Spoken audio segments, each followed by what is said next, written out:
Agora você pode fazer parte do clube de membros do Spurgeon TV.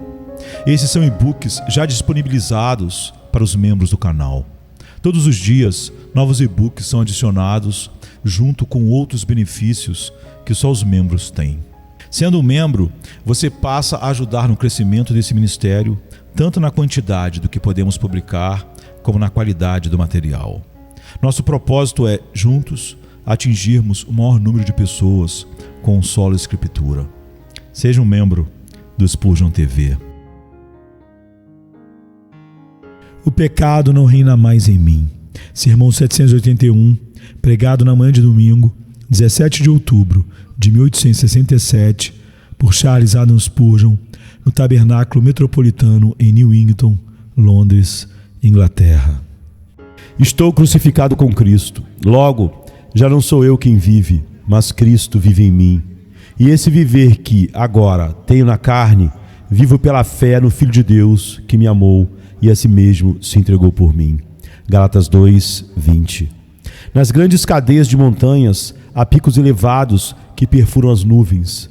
Mas, por outro lado, há partes mais baixas da cadeia que são atravessadas por viajantes. Tornam-se estradas nacionais e proporcionam passagem para o comércio de terra para terra. Meu texto se ergue diante de minha contemplação como uma cadeia de montanhas elevada, um verdadeiro Andes de elevação. Não tentarei hoje subir às alturas da sua sublimidade. Não temos tempo e tememos não ter habilidade para tal obra, mas farei o melhor que posso para conduzi-los a uma ou duas verdades práticas de Deus que possam ser úteis para nós hoje e nos introduzir a campos de contemplação ensolarados. Vamos logo ao nosso trabalho. Peço-lhe que observe cuidadosamente, em primeiro lugar, a personalidade do Evangelho verdadeiro, como ele é exibido no texto diante de nós. Quantos pronomes pessoais da primeira pessoa há neste versículo? Não há 8. Está repleto de eu e mim. O texto não lida com o plural de forma alguma. Não menciona ninguém mais, nem uma terceira parte distante. Mas o apóstolo trata de si mesmo, da sua própria vida interior, da sua própria morte espiritual, do amor de Cristo por ele e do grande sacrifício que Cristo fez por ele, que me amou e a si mesmo se entregou por mim. Isso é instrutivo, pois é uma marca distintiva do Evangelho, que ele traz à tona a individualidade de um homem.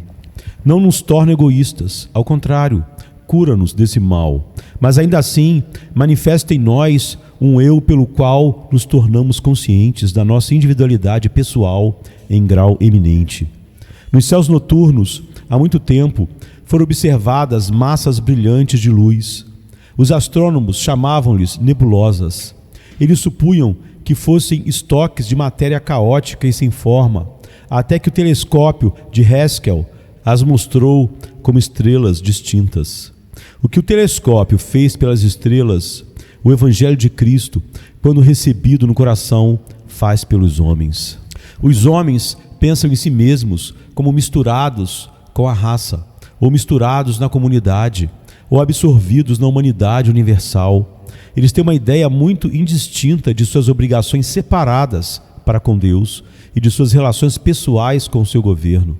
Mas o Evangelho, como um telescópio, traz o homem a si mesmo, faz ele se ver como uma existência separada e o obriga a meditar sobre o seu próprio pecado, sua própria salvação e seu próprio destino pessoal, a menos que seja salvo pela graça divina.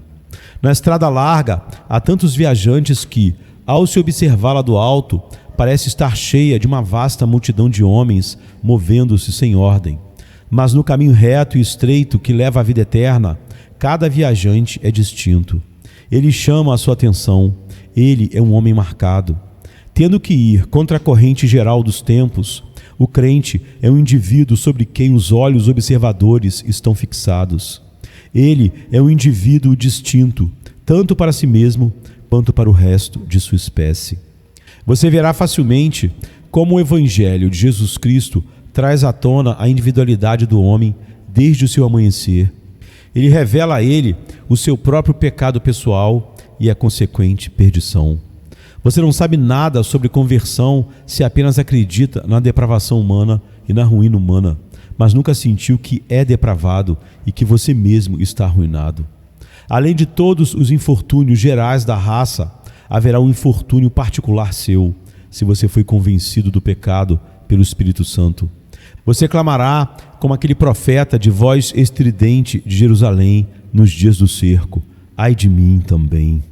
Você sentirá como se as flechas de Deus estivessem principalmente voltadas para você e como se as maldições da lei certamente cairiam sobre você se não caírem em ninguém mais. Certamente, amado ouvinte, você não sabe nada sobre salvação a menos que tenha olhado pessoalmente com seus próprios olhos para Jesus Cristo. Deve haver uma recepção pessoal do Senhor Jesus nos braços de sua fé e no seio de seu amor. E se você não confiou no crucificado enquanto estava sozinho em contemplação ao pé da cruz, não creu na vida eterna. Então, em consequência de uma fé pessoal separada, o crente desfruta de uma paz pessoal. Ele sente que, mesmo que a terra esteja toda em convulsão, ainda encontrará descanso em Cristo, sendo esse descanso peculiarmente seu, independentemente de seus semelhantes. Ele pode falar dessa paz para os outros, mas não pode comunicá-la. Outros não podem lhe dar, nem podem tirá-la dele. Onde quer que a religião cristã esteja verdadeiramente na alma, ela logo leva a uma consagração pessoal a Deus. O homem chega ao altar de Cristo e clama: aqui estou, ó Senhor mais glorioso. Sinto que é o meu serviço razoável dar espírito, alma e corpo a Ti. Deixe que outros façam o que quiserem. Quanto a mim e a minha casa, serviremos ao Senhor. O homem renovado sente que o trabalho dos outros não o exime do serviço, e a mornidão geral da igreja cristã não pode ser uma desculpa para sua própria indiferença. Ele se levanta contra o erro, se necessário, como um solitário protestante, como Atanásio, clamando: eu, Atanásio, contra o mundo inteiro. Ou trabalha para Deus na construção de Jerusalém, como Neemias, estando contente em trabalhar sozinho, se outros não o ajudarem. Ele descobriu que foi pessoalmente perdido e pessoalmente salvo. E agora sua oração é: Senhor, mostra-me o que queres que eu faça. Aqui estou, envia-me. Eu acredito que, na medida em que nossa piedade está definitivamente na primeira pessoa do singular, ela será forte e vigorosa. Além disso, acredito que, na medida em que percebemos plenamente nossa responsabilidade pessoal diante de Deus, seremos mais propensos a cumpri-la.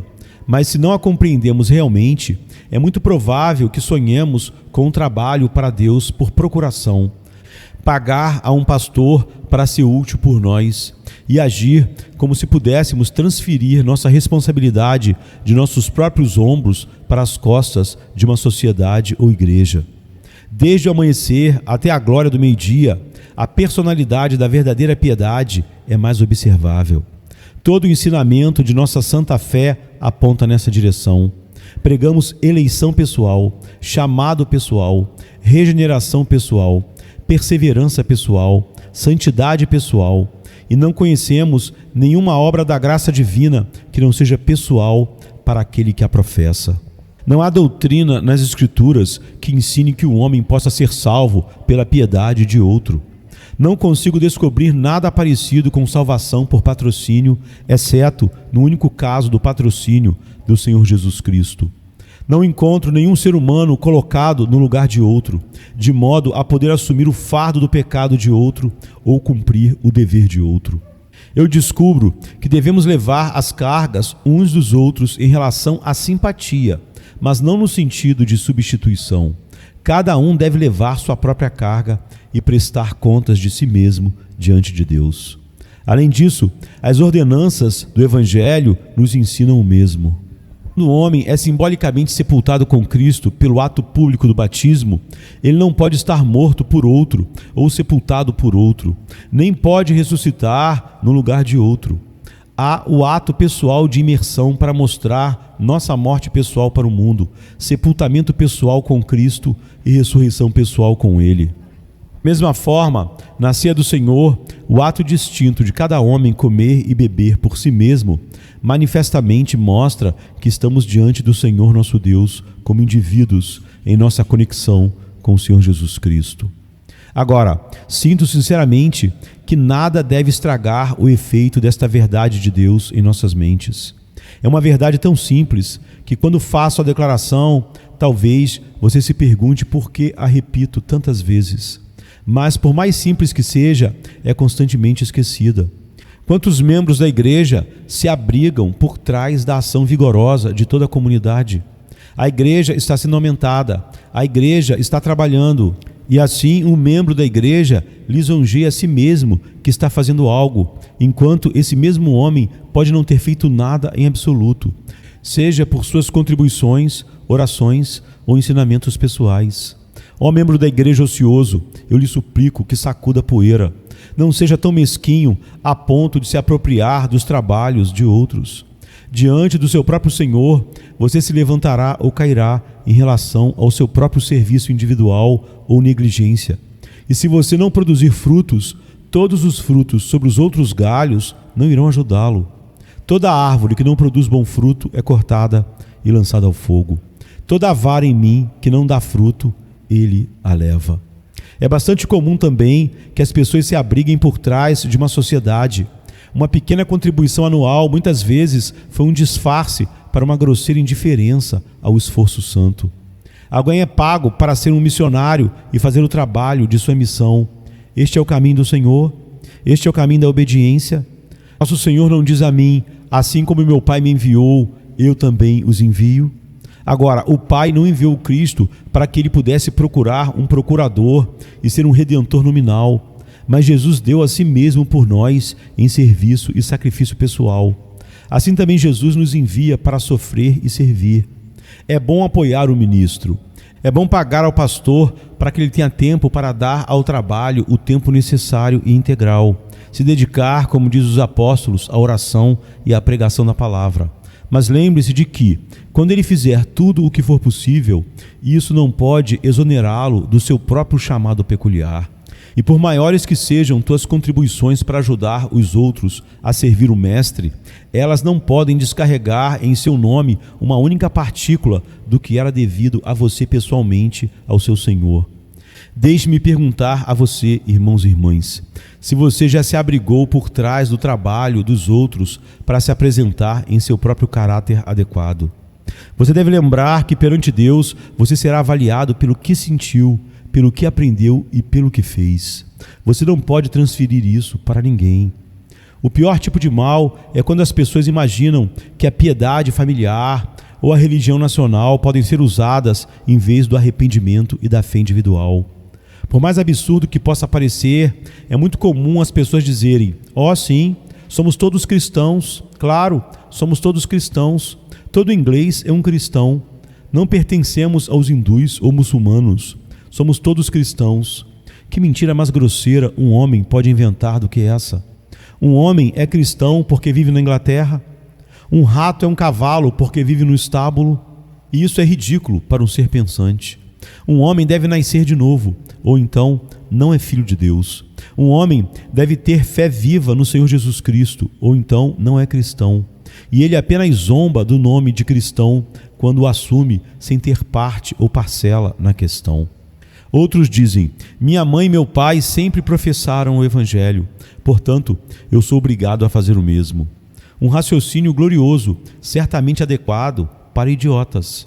Você nunca ouviu falar daquele velho monarca pagão que professou conversão, estava prestes a entrar na pia batismal, quando, virando-se para o bispo, disse: onde meu pai foi quando morreu, antes de sua religião vir para cá? E onde foi seu pai? E todos os reis que vieram antes de mim, que adoravam Odin e Thor? Para onde foram quando morreram? Diga-me imediatamente. O bispo balançou a cabeça, parecendo muito triste, e disse que tinha medo de que tivessem ido para um lugar muito escuro. Então, disse ele, não quero me separar deles. Ele voltou atrás e permaneceu um pagão sujo. Você supõe que essa tolice expirou na idade das trevas, sobrevive e prospera no presente. Conhecemos pessoas que foram impactadas pelo evangelho da graça soberana, as doutrinas da graça, a verdade de como Deus salva, etc., mas ainda se apegaram às falsas esperanças da superstição ou do mérito humano, do seu livre-arbítrio, etc., e se desculparam dizendo: você vê, fui criado assim. Será que um homem pensa que, porque sua mãe era pobre ou seu pai um pedinte, ele próprio deve necessariamente permanecer um mendigo? Se meu pai era cego, sou obrigado a arrancar meus próprios olhos para ser como ele? Não, mas se você viu a luz da verdade de Jesus Cristo, siga e não se desvie da ideia de que a superstição ou erros doutrinários hereditários são menos perigosos ou errôneos porque uma dúzia de gerações foram enganadas por essas coisas. Você deve comparecer diante de Deus, meu caro amigo, por seus próprios pés, e nem mãe nem pai podem ocupar seu lugar. Portanto, julgue por si mesmo, busque para si a vida eterna, levante os olhos para a cruz de Cristo por si mesmo, e que seja seu próprio esforço sincero para que você possa dizer: Ele me amou e se entregou por mim. Todos nascemos sozinhos. Entramos neste mundo como peregrinos tristes para percorrer um caminho que apenas nossos próprios pés podem trilhar. Em grande medida, atravessamos o mundo sozinhos, pois todos os nossos companheiros são apenas navios navegando ao nosso lado, navios distintos, e cada um ostentando sua própria bandeira. Nenhum homem pode mergulhar nas profundezas de nossos corações. Há armários na câmara da alma que ninguém pode abrir, além do próprio indivíduo. Devemos morrer sozinhos. Amigos podem cercar a cama, mas o espírito que parte deve voar sozinho. Não ouviremos o estrondo de milhares ao descermos para o rio escuro. Seremos viajantes solitários para a terra desconhecida. Esperamos ficar diante do tribunal do julgamento em meio a uma grande assembleia, mas ainda sermos julgados como se nenhum outro homem estivesse lá. Se toda aquela multidão for condenada e estivermos em Cristo, seremos salvos. E se todos eles forem salvos e formos achados em falta, seremos rejeitados. Na balança, cada um será colocado sozinho. Há um cadinho para cada lingote de ouro, um forno para cada barra de prata. Na ressurreição, cada semente receberá seu próprio corpo. Haverá uma individualidade sobre o corpo que será ressuscitado naquele dia de maravilhas. Uma individualidade mais marcada e manifesta. Se eu for condenado no final, nenhum homem pode ser condenado por meu espírito. Nenhuma alma pode entrar nas câmaras de fogo em meu nome, para suportar por mim a angústia indizível. E, esperança abençoada, se eu for salvo, serei eu que verei o Rei em sua beleza. Meus olhos o verão, e não outro em meu lugar. As alegrias do céu não serão alegrias por procuração, mas os desfrutes pessoais daqueles que tiveram união pessoal com Cristo. Vocês todos sabem disso, e portanto eu peço que deixem essa verdade poderosa permanecer com vocês. Nenhum homem em sã consciência pensa que outra pessoa possa comer por ele, beber por ele, ser vestido por ele, dormir por ele ou acordar por ele. Nenhum homem hoje em dia está satisfeito com outra pessoa possuindo dinheiro para ele ou possuindo uma propriedade para ele. Os homens anseiam ter riquezas para si mesmos. Eles desejam ser pessoalmente felizes, ser pessoalmente honrados. Eles não se importam que as coisas boas desta vida sejam nominalmente suas, enquanto outros homens agarram a realidade e as desfrutam. Eles desejam ter um verdadeiro tomar em suas mãos e aderência de todos os bens temporais. Então, não vamos dar uma de bobo com coisas eternas, mas que tenhamos o interesse pessoal em Cristo, e então aspiremos a dar a Ele, que tão bem merece, nosso serviço pessoal, rendendo espírito, alma e corpo à sua causa. Paulo nos ensina claramente o entrelaçamento de nossa própria personalidade com a de Jesus Cristo. Olhe atentamente para o texto. Fui crucificado com Cristo. Assim, já não sou eu quem vive, mas Cristo vive em mim. A vida que agora vivo no corpo, viva pela fé no Filho de Deus, que me amou e se entregou por mim. Aqui está o homem, mas aqui também está o Filho de Deus, de forma igualmente evidente. e as duas personalidades estão singularmente entrelaçadas. Eu vejo duas árvores diante de mim. Elas são plantas distintas que crescem lado a lado, mas ao segui-las para baixo, observo que as raízes estão tão entrelaçadas que ninguém pode distinguir as árvores separadas e atribuir os membros de cada uma ao seu todo adequado. Assim são Cristo e o crente. Eu vejo uma videira diante de mim. Ali está um ramo, distinto e perfeito como um ramo. Não pode ser confundido com nenhum outro. É um ramo completo e um ramo perfeito. Mas como está perfeitamente unido ao caule, e como sua individualidade está completamente fundida na única videira da qual é membro, assim é com o crente em Cristo. Houve um Pai que lançou sua sombra sobre nosso caminho, e de cuja influência nunca pudemos escapar. De todos os outros homens, poderíamos ter lutado e nos considerado separados. Mas este homem era parte de nós mesmos, e nós dele. Adão, o primeiro, em seu estado caído. Caímos com ele e fomos quebrados em pedaços em sua ruína. E agora, glória a Deus, assim como a sombra do primeiro foi levantada de nós, aparece um segundo homem, o Senhor do céu, e sobre nosso caminho cai a luz da sua glória e sua excelência, da qual também, bendito seja Deus, nós que nele cremos não podemos escapar. Na luz daquele homem, o segundo Adão, a cabeça federal celestial de todo o seu povo, em sua luz nos regozijamos. Entrelaçada com nossa história e personalidade está a história e personalidade do homem Jesus Cristo, e nós somos para sempre um com ele. Observe os pontos de contato. Primeiro, Paulo diz: fui crucificado com Cristo. O que ele quer dizer? Ele quer dizer muitas coisas mais do que posso dizer para você hoje. Mas, em resumo, ele quer dizer isso. Ele acreditava na representação de Cristo na cruz. Ele afirmava que quando Jesus Cristo foi pendurado no Calvário, ele não foi pendurado lá como uma pessoa privada, mas como o representante de todo o seu povo escolhido. Assim como o cidadão na Câmara dos Comuns não vota apenas para si mesmo, mas em nome da cidade que o enviou ao parlamento, o Senhor Jesus Cristo agiu em tudo o que fez como uma grande pessoa representante pública. E a morte de Jesus Cristo no Calvário foi a morte virtual de todo o seu povo. Então, todos os seus santos, todos os eleitos prestaram à justiça o que era devido e fizeram expiação à vingança divina por todos os seus pecados. Fui crucificado com Cristo. O apóstolo dos gentios se deliciava em pensar que, como um dos escolhidos de Cristo, ele morreu no Calvário em Cristo.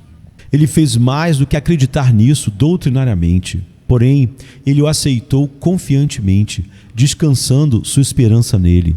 Ele acreditava que, em virtude da morte de Jesus Cristo, ele mesmo havia pago à lei o que era devido, satisfeito a justiça divina e encontrado a reconciliação com Deus.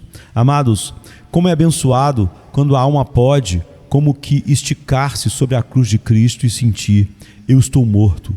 A lei me matou, amaldiçoou-me, matou-me, e portanto estou livre do seu poder, porque em meu fiador eu suportei a maldição, e na pessoa do meu substituto, tudo o que a lei poderia fazer, por meio de condenação, foi executado em mim, porque fui crucificado com Cristo. Ó, como é abençoado quando a cruz de Cristo é colocada sobre nós, como ela nos vivifica. Assim como o profeta idoso subiu e se esticou sobre a criança morta, colocou sua boca na boca da criança, suas mãos sobre as mãos da criança e seus pés sobre os pés da criança, e então a criança reviveu. Assim, quando a cruz é colocada em minha alma, ela coloca vida, poder, calor e conforto em mim. União com o Salvador sofredor e sangrento e fé no mérito do Redentor são coisas que alegram a alma. Ó, por mais desfrute delas. Paulo quis dizer ainda mais do que isso. Ele não apenas acreditava na morte de Cristo e confiava nela, mas ele realmente sentia seu poder nele mesmo, causando a crucificação da sua velha natureza corrupta. Se você se concebe como um homem executado, percebe imediatamente que, sendo executado pela lei, a lei não tem mais reivindicação sobre você. Você também resolve que, tendo provado uma vez a maldição do pecado pela sentença proferida contra você, não cairá mais no mesmo erro, mas daqui em diante, sendo milagrosamente libertado da morte na qual a lei o colocou, viverá em novidade de vida. Você sentirá assim se sentir corretamente. Assim Paulo se via como um criminoso sobre quem a sentença da lei tinha sido cumprida. Quando ele via os prazeres do pecado, ele dizia: eu não posso desfrutar destes, eu estou morto para eles. Eu já tive uma vida em que eles eram muito doces para mim, mas fui crucificado com Cristo. Consequentemente, como um homem morto não pode ter prazer nas alegrias que já foram prazeres para ele, assim também eu não posso. Quando Paulo olhava para as coisas carnais do mundo, ele dizia: eu costumava permitir que essas coisas reinassem sobre mim. O que vou comer? O que vou beber? E com o que vou me vestir?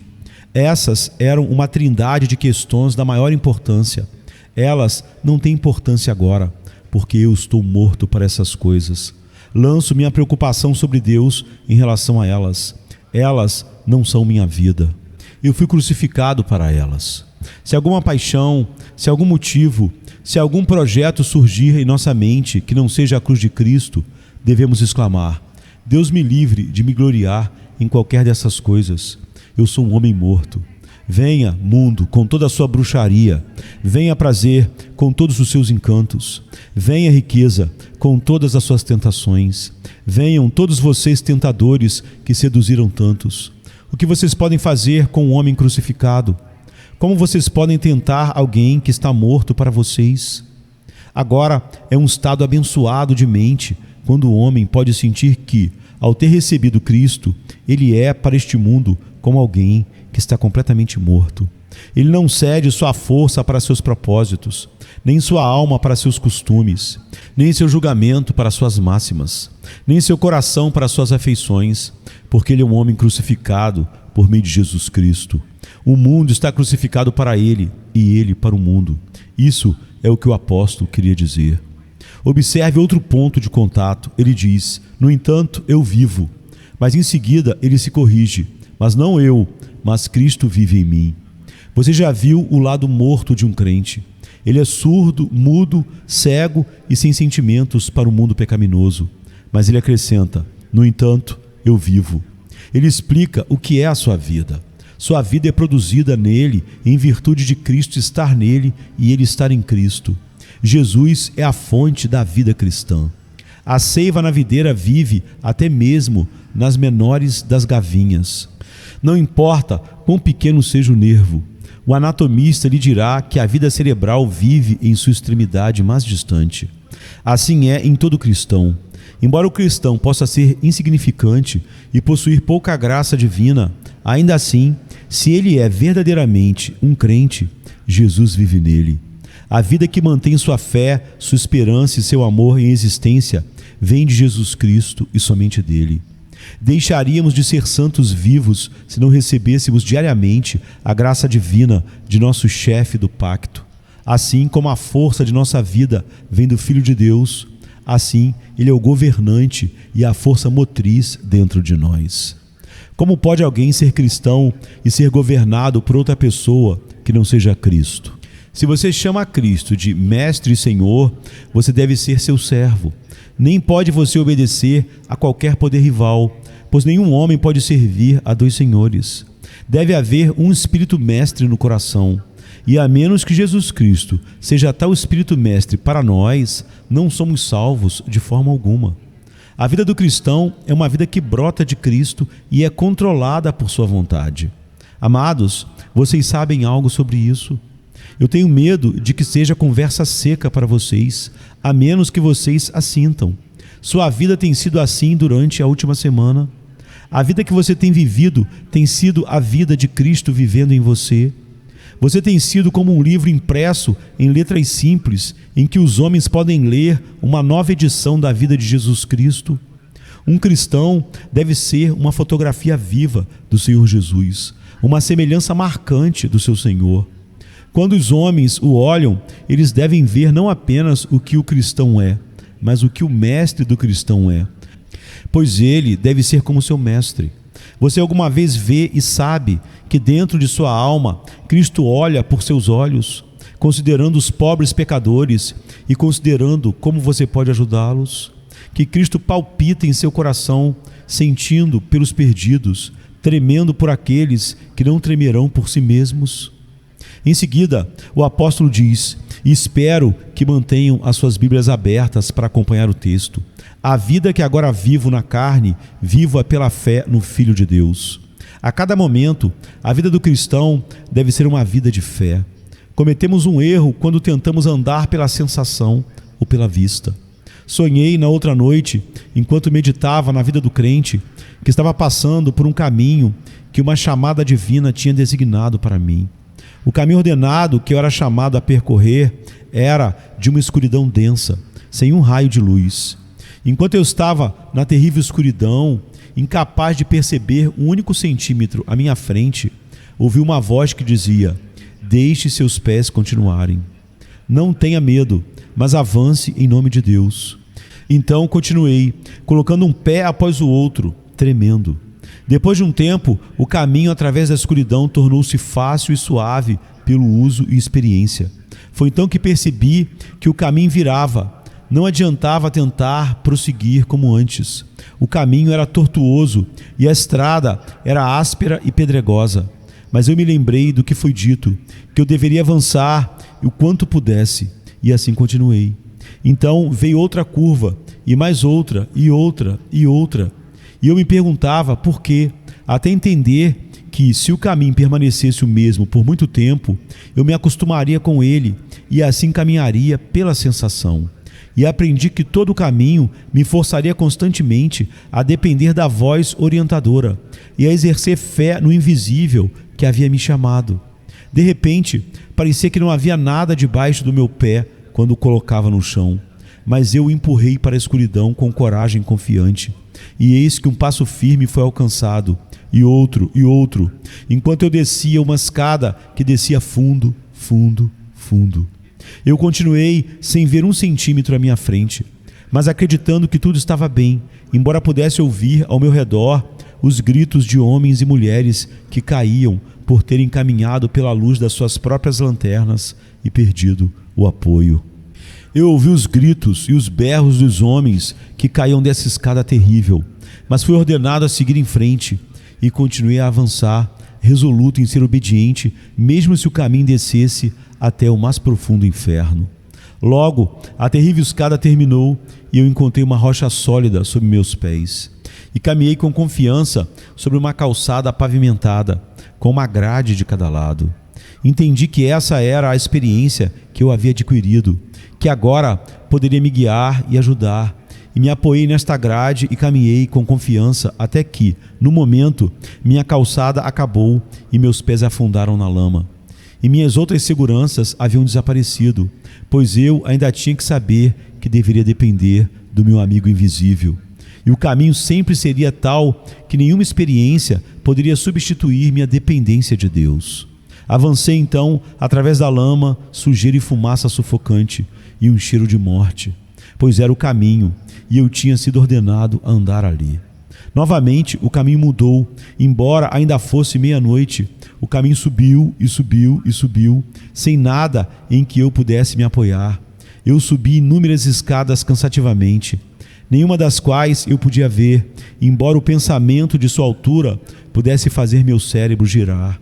De repente, meu caminho irrompeu em luz, como que acordando de meu devaneio. E quando olhei para baixo, vi que estava em segurança. Mas tal era aquele caminho que, se eu o tivesse visto, nunca poderia ter caminhado. Era apenas na escuridão que eu poderia ter feito minha misteriosa jornada, apenas na confiança infantil no Senhor. O Senhor nos guiará se estivermos dispostos a fazer exatamente o que Ele nos manda. Apoie-se nele, então. Eu pintei um quadro pobre, mas ainda um que, se você conseguir entender, será magnífico de se contemplar. Caminhe em frente, acreditando em Cristo a cada momento, acreditando que seus pecados foram perdoados mesmo quando você vê sua vilania, acreditando que está seguro em Cristo mesmo quando parece estar em perigo extremo, acreditando que está glorificado com Cristo quando se sente como se estivesse afastado da presença de Deus. Esta é a vida da fé. Além disso, Paulo destaca outros pontos de união, o qual me amou. Bendito seja Deus, antes que as montanhas levantassem suas cabeças coroadas de neve e as nuvens, Cristo havia posto o seu coração em nós. Seus deleites eram com os filhos dos homens. Em seu livro foram escritos todos os dias dos membros do nosso corpo, cujos dias foram determinados antes de haver ainda um deles. Crente, agarre-se à preciosa verdade de que Cristo o amou eternamente.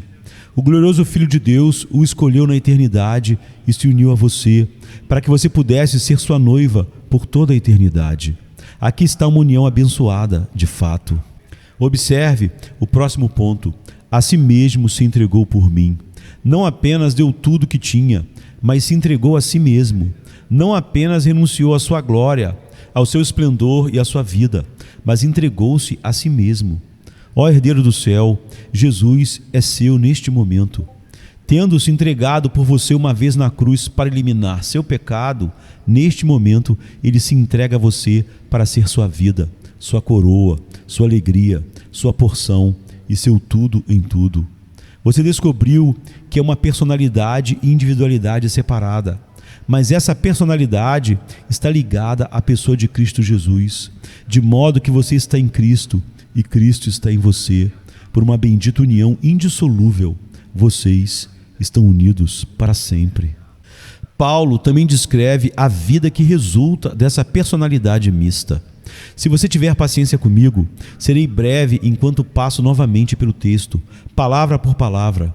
Irmãos e irmãs, quando uma pessoa encontra e sabe que está ligada a Cristo, sua vida é completamente nova. Eu entendo isso pela expressão, fui crucificado, mas vivo. Crucificado, então morto. Crucificado, então a velha vida é deixada de lado. Qualquer vida que um homem crucificado tenha, deve ser uma nova vida. Assim é com você. Sua velha vida, crente, foi condenada à morte. A mente carnal, que é inimiga de Deus, está condenada a morrer. Você pode dizer, eu morro diariamente. Oxalá que a natureza antiga estivesse completamente morta. Mas qualquer vida que você tenha não foi dada a você até que você tenha entrado em união com Cristo. É algo novo, tão novo como se você tivesse realmente morrido e apodrecido no túmulo, e então tivesse ressuscitado ao som da trombeta para viver novamente. Você recebeu uma vida do alto, uma vida que o Espírito Santo trabalhou em você na regeneração. Aquilo que é nascido da carne é carne, mas sua vida pela graça não veio de si mesmo. Você nasceu de novo do alto. Sua vida é muito estranha. Eu estou crucificado, mas vivo. Que contradição! A vida cristã é um enigma sem igual. Nenhum mundano pode compreendê-la. Até mesmo o próprio crente não pode entendê-la. Ele a conhece, mas em relação a resolver todos os seus enigmas, sente ser uma tarefa impossível. Morto, mas vivo. Crucificado com Cristo e ao mesmo tempo ressuscitado com Cristo em novidade de vida. Não espere que o mundo o compreenda, cristão. Ele não compreendeu o seu mestre. Quando suas ações são mal interpretadas e seus motivos ridicularizados, não se surpreenda. Se você fosse do mundo, o mundo amaria o que era seu. Mas porque você não é do mundo, pelo contrário, eu o escolhi do mundo, por isso o mundo o odeia. Se você pertencesse à aldeia, os cachorros não latiriam para você. Se os homens pudessem ler você, não se maravilhariam. É porque você está escrito em uma língua celestial que os homens não conseguem compreendê-lo e pensam que você não tem valor. Sua vida é nova, sua vida é estranha. Essa vida maravilhosa, resultante da personalidade combinada do crente e do Filho de Deus, é uma vida verdadeira. Isso é expresso no texto. No entanto, eu vivo. Sim, vivo como nunca vivi antes. Quando o apóstolo se declara morto para o mundo, ele não quer que imaginemos que ele estava morto no sentido mais elevado e melhor. Não, ele viveu com uma nova força e vigor de vida.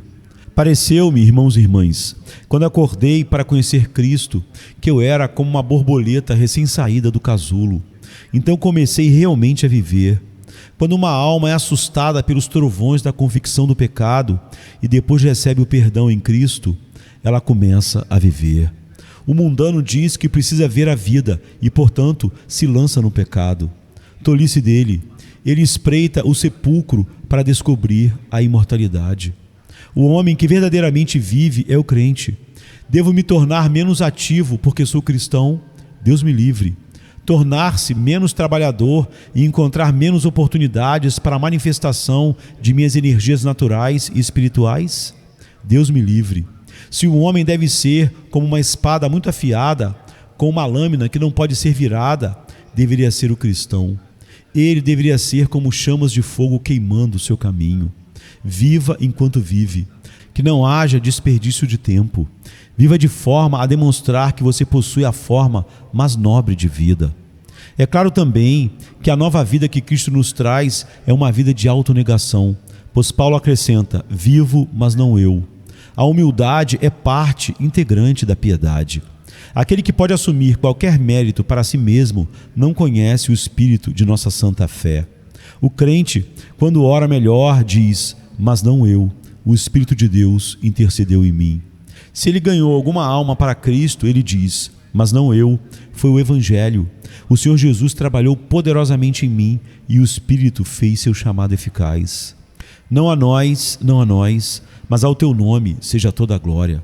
A humilhação própria é o espírito nativo do verdadeiro Filho de Deus. Além disso, a vida que Cristo opera em nós é uma vida de uma ideia. A alma do crente é governada por duas coisas? Não, ele conhece apenas uma: Cristo vive em mim. Dois inquilinos na câmara da minha alma? Não, um Senhor e Mestre que eu sirvo. Cristo vive em mim. Um velho teólogo desejava que pudesse comer e beber e dormir a vida eterna. Lamento que eu viva demais na velha vida e muito pouco de Jesus vive em mim. Mas o cristão, se alguma vez chegar à perfeição, e Deus conceda que cada um de nós possa chegar o mais próximo possível, descobrirá que a velha vida, por causa do eu vivo, é mantida sob controle, e a nova vida em Cristo reina suprema. Cristo deve ser o único pensamento, a única ideia, o único pensamento mestre na alma do crente. Quando ele acorda pela manhã, o saudável crente pergunta: o que posso fazer por Cristo?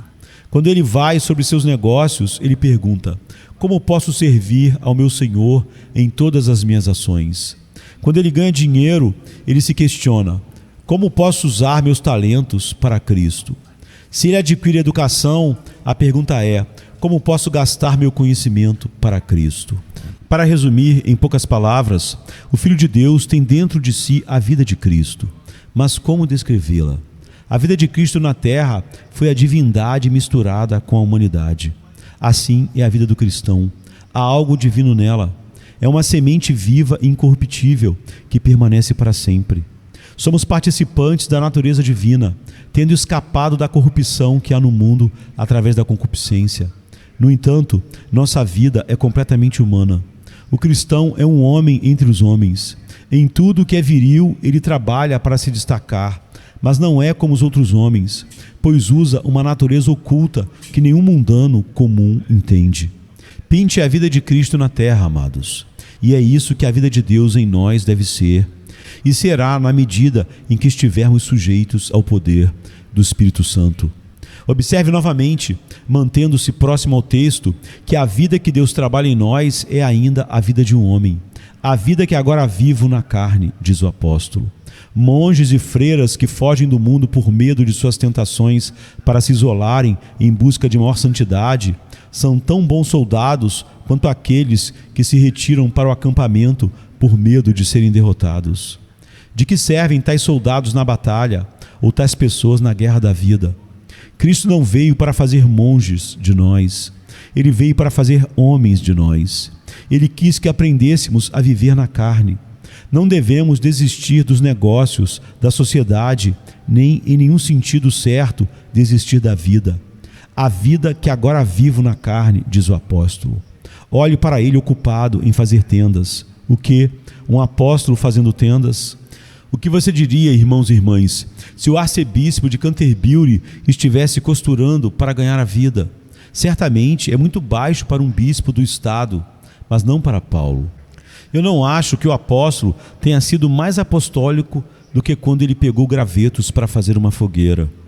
Quando Paulo e seus companheiros naufragaram em Malta, o apóstolo foi mais útil do que todo o sínodo pan-anglicano com suas batas de seda, pois ele se pôs a trabalhar com as outras pessoas para recolher combustível para o fogo.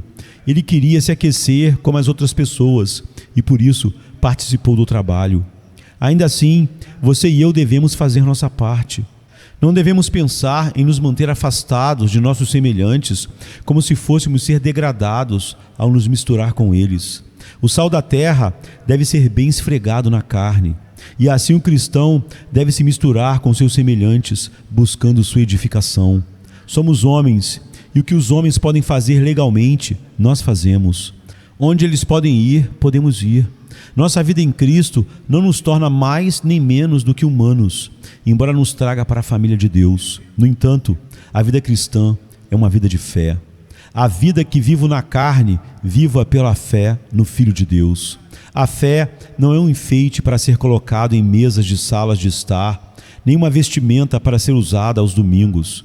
É um princípio de trabalho a ser usado no celeiro e no campo, na loja e na bolsa de valores. É uma graça para a dona de casa e para a empregada. É para a Câmara dos Comuns e para a oficina mais pobre. A vida que vivo na carne, vivo-a pela fé. Eu gostaria que o sapateiro crente consertasse sapatos para a glória de Deus, que os alfaiates fizessem roupas com fé e que cada cristão comprasse e vendesse com sua fé em Cristo ali a cada momento e fazendo toda a diferença. Seja qual for a sua profissão, a fé deve ser levada para suas atividades diárias. E essa é a única fé verdadeiramente viva que suportará o teste prático. Você não deve parar na porta da loja, tirar o casaco e dizer adeus ao cristianismo até eu fechar as portas novamente. Isso é hipocrisia. Mas a vida genuína do cristão é a vida que vivemos na carne pela fé do Filho de Deus. Para concluir, a vida que vem da personalidade combinada do crente e de Cristo é uma vida de amor perfeito. Ele se entregou por mim. Minha pergunta, portanto, é: o que posso fazer por ele? A nova vida é uma vida de segurança santa, pois se Cristo me amou, quem pode me destruir? É uma vida de riqueza santa, pois se Cristo me deu a sua infinita pessoa, do que mais posso precisar? É uma vida de alegria santa, pois se Cristo é meu, tem um poço de alegria santa dentro da minha alma. É a vida do céu, pois se tenho Cristo, tenho aquilo que é a essência e alma do céu. Falei de mistérios, dos quais alguns de vocês não entenderam nenhuma frase. Deus lhe dê entendimento para que você conheça a verdade. Mas se você não entendeu, deixe este fato convencê-lo. Você não conhece a verdade porque não tem o Espírito de Deus, pois somente a mente espiritual compreende as coisas espirituais. Quando falamos sobre a vida interior, parecemos loucos e sonhadores para aqueles que não nos entendem. Mas se você me entendeu, crente, vá para casa e viva a verdade de Deus. Pratique o que é prático. Alimente-se daquilo que é cheio de sabor. Alegre-se em Cristo Jesus por ser um com Ele. E então, em sua própria pessoa adequada, vá servir seu mestre com força e determinação. E que o Senhor lhe envie sua bênção abundante. Amém e amém. Venha se cansado estás, e eu descanso darei.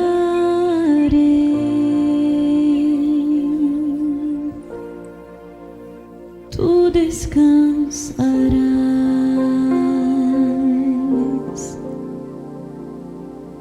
Venha-me se não tens paz, e eu darei paz sem fim.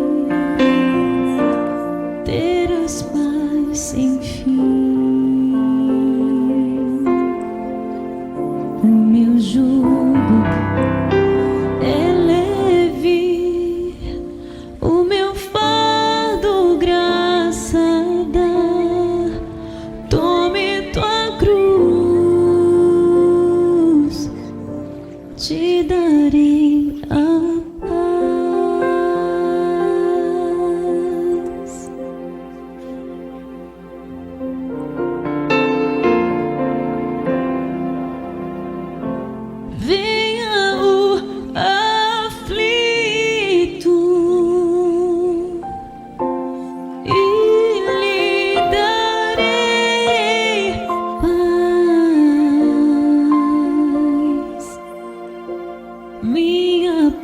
paz darei. Venha a mim na dor sem fim, e eu darei paz, darei minha paz, acalmar tuas águas e falar ao coração: tome meu fardo, te darei a paz.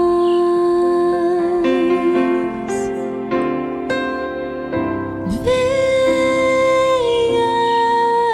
a mim, venha a mim,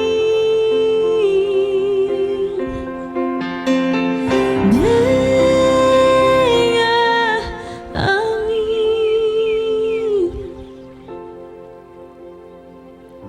A minha graça te chama,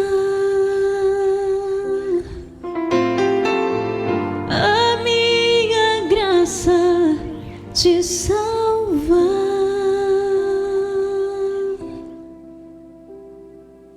Venha a mim se triste estás, minha alegria terás, alegria e paz.